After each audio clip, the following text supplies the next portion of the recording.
بسم اللہ الرحمن الرحیم۔ السلام علیکم ڈیئر ریڈرز، کیسے ہیں آپ سب؟ امید کرتی ہوں سب خیریت سے ہوں گے۔ تو بتائیں کیسا لگ رہا ہے آپ کو یہ ناول دلے جانا؟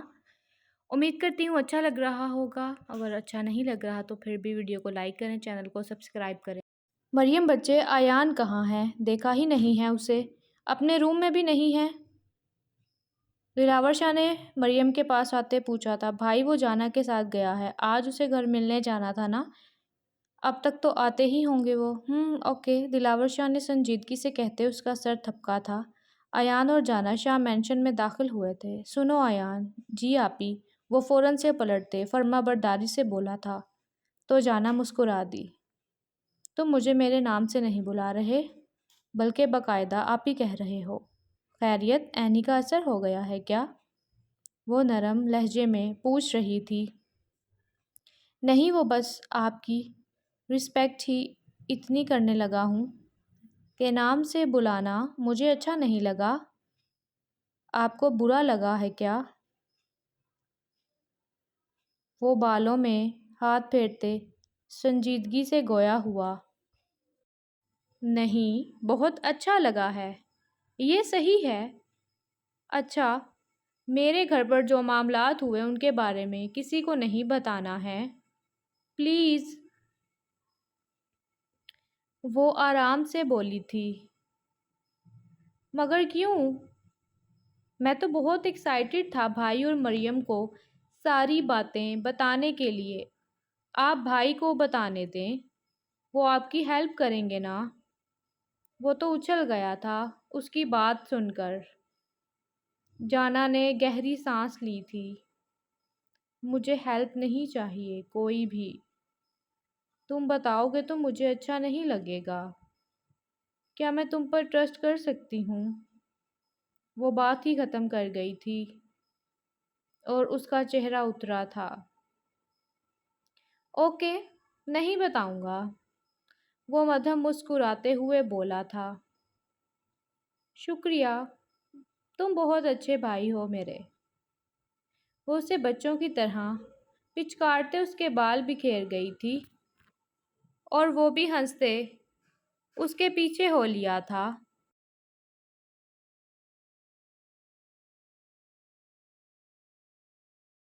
السلام علیکم انکل۔ وہ اسٹڈی روم کا دروازہ نہ کرتے اندر داخل ہوئی تھی۔ وعلیکم السلام بچے، آؤ آؤ، شاباش۔ وہ جو فائلوں میں سر دیے بیٹھے تھے فوراً اس کی طرف متوجہ ہوئے تھے۔ آپ کا کام مکمل ہو گیا؟ دیکھ لیں ایک بار، کچھ ایڈ تو نہیں کرنا مزید؟ وہ نرمی سے فائل ان کے آگے ٹیبل پر رکھتی دوسری کرسی پر بیٹھ گئی تھی۔ وہ اینک لگائے فائل دیکھنے لگے تھے۔ کتنی دیر خاموشی رہی اور جانا پرسوچ سی انہیں دیکھ رہی تھی۔ آخر میں ایک سانس فضا کے سپرد کرتے ان کو دیکھا جو فائل مکمل دیکھ اب وہاں اپنے سائن کر رہے تھے، مگر اب اس کی آواز سنتے اس کی طرف متوجہ ہوئے تھے۔ جانتے ہیں سر، اگر رشتے مخلص ہوں تو انسان خود کو مضبوط سمجھتا ہے کہ اسے سنبھالنے سپورٹ کرنے کے لیے ان کے پاس اپنے موجود ہیں۔ اس نے بات توقف پر ان کی طرف دیکھا جو اسے دیکھتے اس کی بات سمجھنے کی کوشش میں تھے۔ وہ سوگوار سا مسکرا دی۔ میں میم آمنہ اور زینب کی بات کر رہی ہوں۔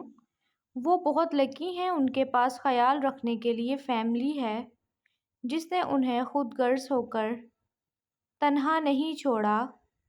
اپنا فرض ذمہ داری اچھے سے نبھا رہے ہیں۔ آپ لوگ آج کے دور میں کون اتنا کرتا ہے؟ میں نے دیکھا ہے لوگوں کے بدلے رویے، لوگ صرف سگی اولاد کے سگے رہ گئے ہیں، باقی رشتوں سے کوئی واسطہ نہیں۔ اولاد کا غلط بھی برداشت کر لیتے ہیں آرام سے، مگر وہی کام کوئی اور بچہ کرے جو وہ بھی ان کا اپنا قریبی خون ہو، ان کی ذمہ داری تو دل تنگ پڑ جاتا ہے۔ ان کی سرپرستی ہی بڑی بات مان لی جاتی ہے، احساسات نہیں دیکھے جاتے۔ اب جیسے کوئی یتیم ہو تو آپ کو کیا لگتا ہے؟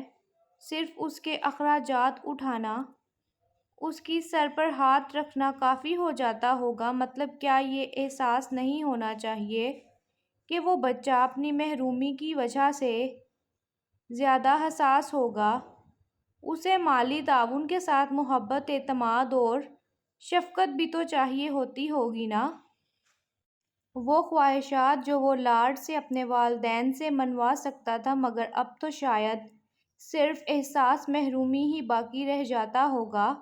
ایسا ہی ہے نا؟ وہ ان سے تصدیق چاہ رہی تھی اپنے بے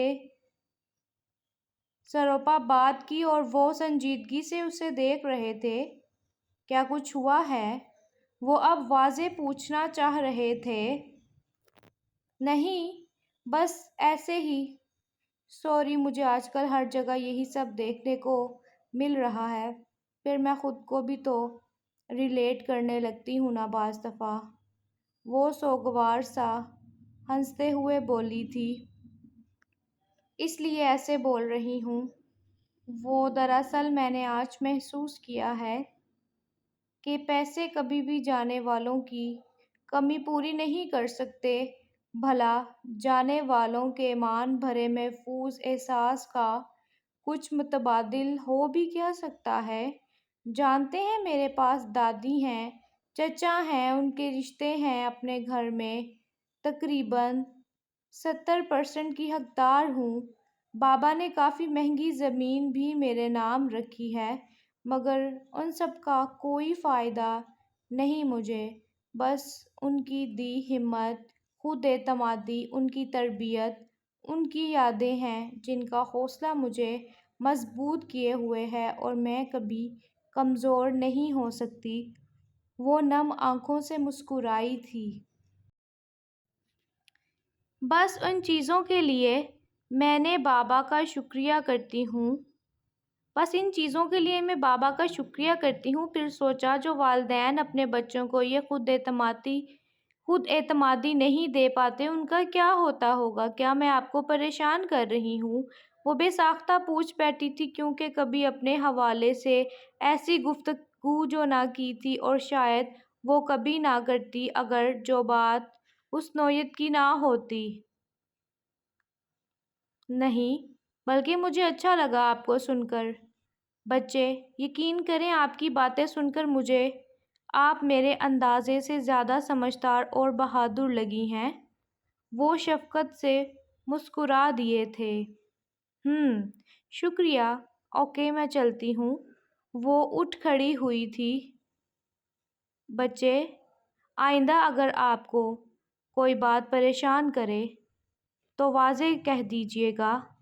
میں برا ہرگز نہیں مانوں گا، بلکہ سمجھوں گا۔ اور اس طرف میرا دھیان دلانے کے لیے شکریہ۔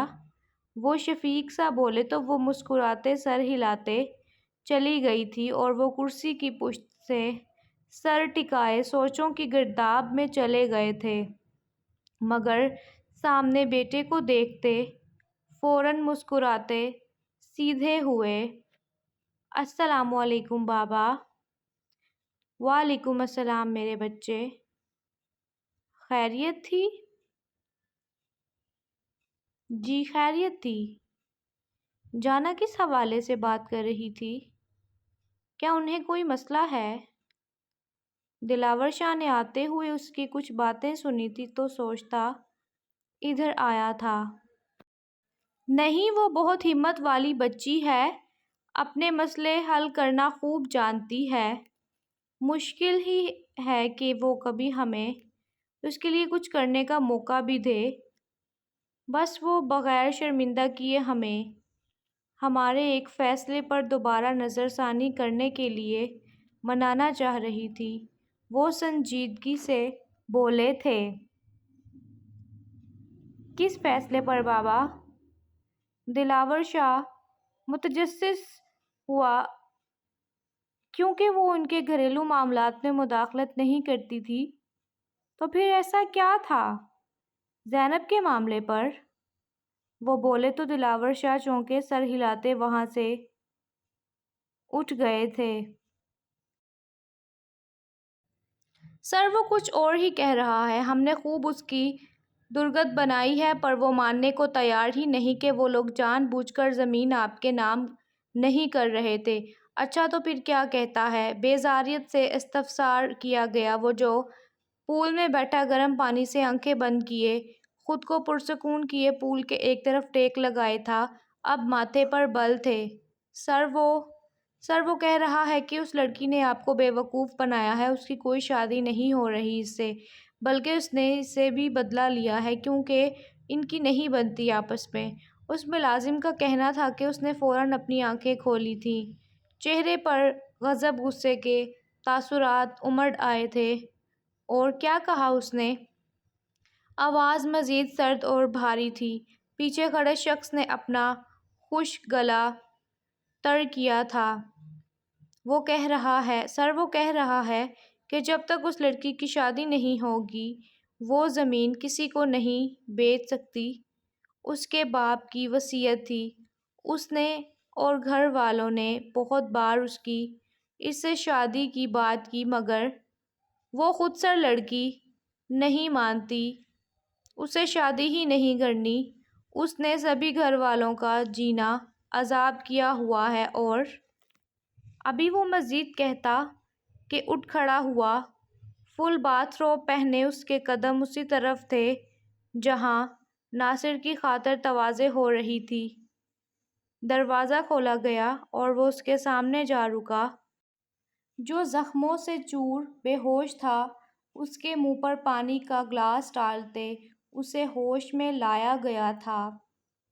صرف جو پوچھوں صاف اور سچ بتانا، اسے شادی کیوں نہیں کرنی؟ وہ سرد آواز میں بولا تو اس کے چہرے کو دیکھتے ناصر کی آنکھیں خوف سے پھیلیں، کیونکہ وہ لڑکی اپنی مرضی سے آوارہ گردی۔ ابھی مزید وہ کہتا کہ منہ پر لگنے والے تھپڑ پر اس کے حواس جھنجھنا اٹھے۔ بکواس نہیں، اس لڑکی کے کردار کا تو مجھے بھی پتہ ہے، وہ ایسی نہیں۔ تم بے غیرت اپنے گھر کی عزت کے بارے میں کیسے بول سکتے ہو؟ اپنی اوقات بتاؤ۔ وہ جیسے دبے دبے گراہٹ کے ساتھ بولا تھا۔ ناصر نے حلق تر کیا۔ اس کی جائیداد کے لیے میں نے گھر والوں نے بہت بار کوشش کی اسے کسی بھی طرح مجھ سے شادی پر منانے کے لیے، مگر وہ ہاتھ نہیں آتی، الٹا ہاتھ چلاتی ہے۔ تبھی وہ بار بار کہ اسے پریشرائز کرنے پر گھر نہیں رکتی، اسے جائیداد سے بھی کچھ لینا دینا نہیں، وہ بس آزاد اور خود مختار ہو کر رہنا چاہتی ہے، وہ لوگوں پر بھروسہ نہیں کرتی تھی۔ تبھی اس نے شادی بھی نہیں کرنی، وہ اپنی دادی کو یہی کہتی رہتی ہے، اور بس ہمارا اس سے اب کوئی لینا دینا نہیں، جو چاہے کرو اس کے ساتھ، ہمیں چھوڑ دو، ہم تو دے رہے ہیں نا زمین۔ وہ تقریباً روتے ہوئے بولا تھا کہ ایک اور تھپڑ اسے پڑا تھا، اور وہ حیرانی سے اسے دیکھنے لگا کہ اب کیوں مارا، بس موڈ ہو رہا تھا۔ مقابل شان بے نیازی سے کندھے اچکاتے بولا، بالوں سے پانی ابھی بھی ٹپک رہا تھا جسے ہاتھ سے وہ بار بار پیچھے اڑستا تھا۔ چھوڑ دو اسے کہتے ساتھ وہ روم سے نکل آیا تھا، مگر لبوں پر فل مسکراہٹ تھی۔ After a long time there is an adventure. Oh, تو ایک عرصے کے بعد آخر کوئی ایڈونچر مل ہی گیا۔ اس کے دماغ میں اس وقت بہت کچھ چل رہا تھا۔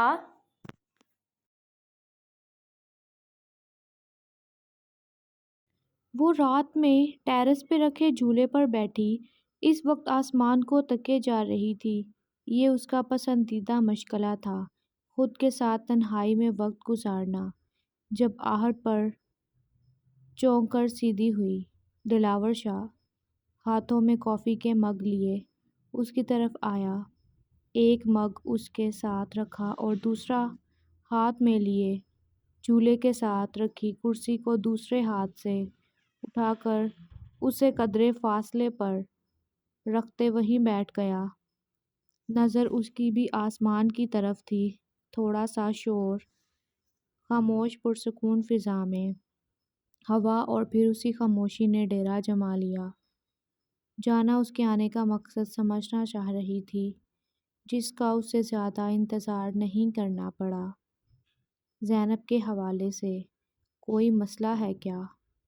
اس کی بات کا پس منظر سمجھتی وہ کافی کا مگ اٹھا گئی اور پھر ستاروں سے بھرے آسمان کو دیکھتی سنجیدگی سے بولی، وہ شاید خوش نہیں، اور دادو اس وجہ سے بہت پریشان ہے۔ وہ آج بھی ضد کر رہی تھی کہ انہیں ان سے بات کرنی ہے اس متعلق۔ بہت مشکل سے کنونس کیا میں نے، لیکن کب تک؟ میں نہیں چاہتی وہ کسی پریشانی کو محسوس کریں۔ اور آپ کتنا جانتی ہیں ان کے متعلق؟ وہ کپ میں موجود کافی کو دیکھ رہا تھا اب۔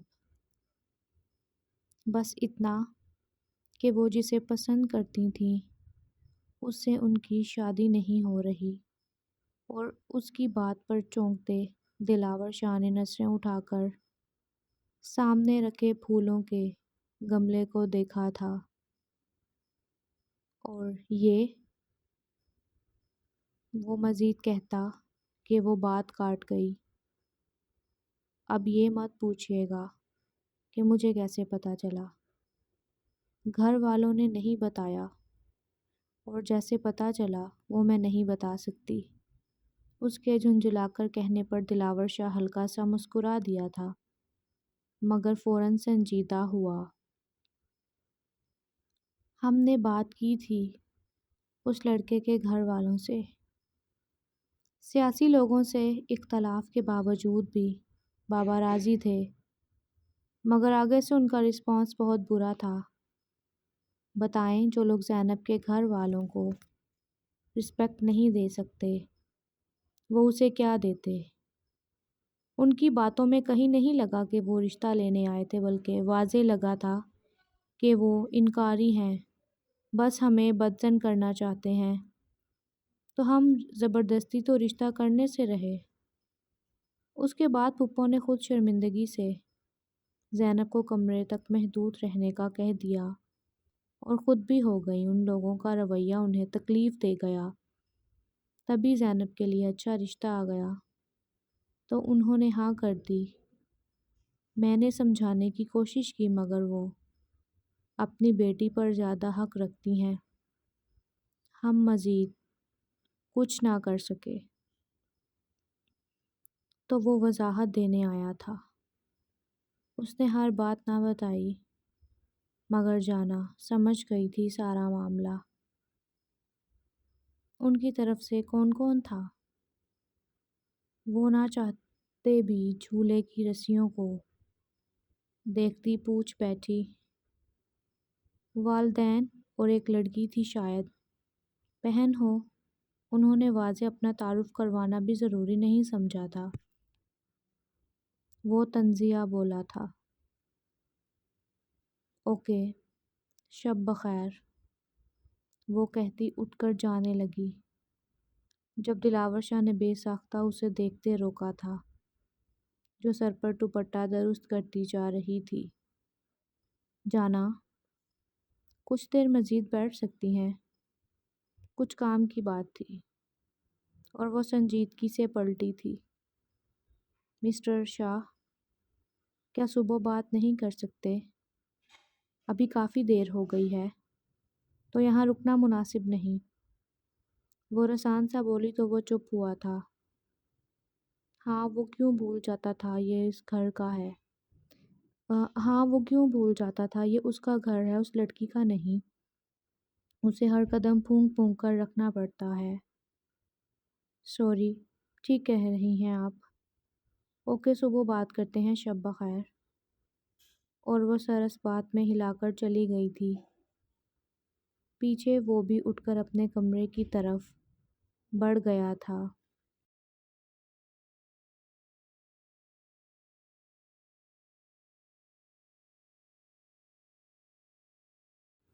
اگلے دن اسے زیادہ کام نہ تھے تو وہ وقت نکالتی ملک انڈسٹریز جانے کے لیے نکلی تھی۔ اندازہ تھا ملک رباز سے ملاقات کا، شاید وہی ملے یا کم از کم اس کے بارے کچھ پتہ چلے گا۔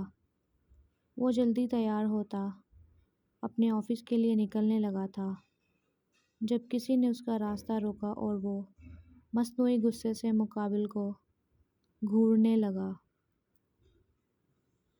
دل بھائی، آپ بہت برے ہیں۔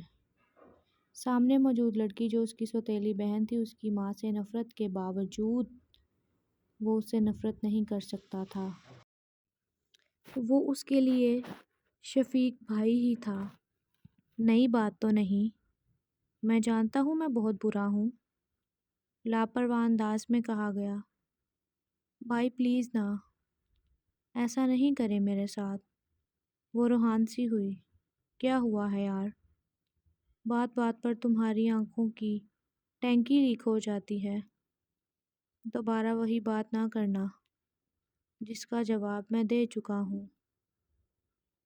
آپ سمجھائیں نا پلیز۔ وہ بے ضد تھی۔ دیکھو گڑیا، جیسے تم ہو میرے لیے ویسے ہی رباز ہے۔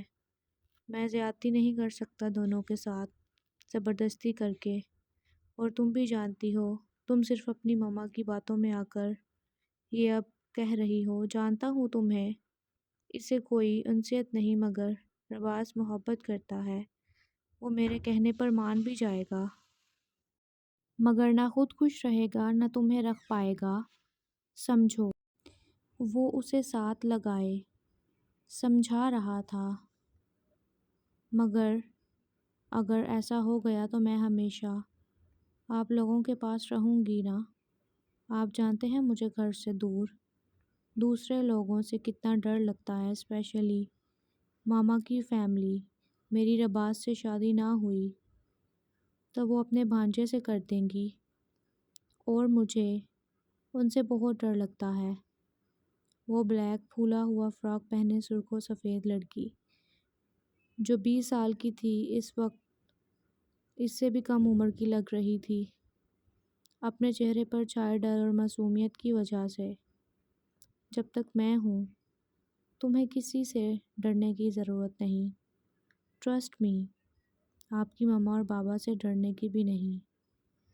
آپ میرے پاس ہی رہو گی، کسی برے شخص کے حوالے نہیں کروں گا تمہیں۔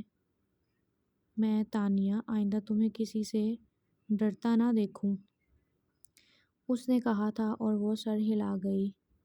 وہ ایسی ہی تھی، باتوں میں جتنی آسانی سے آ جاتی اتنی آسانی سے مان بھی جاتی۔ وہ اس کا سر تھپکتے چلا گیا تھا۔ وہ بھی پرسکون تھی، مگر تب تک جب تک بشریٰ بیگم اسے کسی اور دھمکی سے نہ ڈراتی۔ کیسی لگی ریڈرز آج کی ایپیسوڈ؟ کمنٹ باکس میں ضرور بتائیے گا۔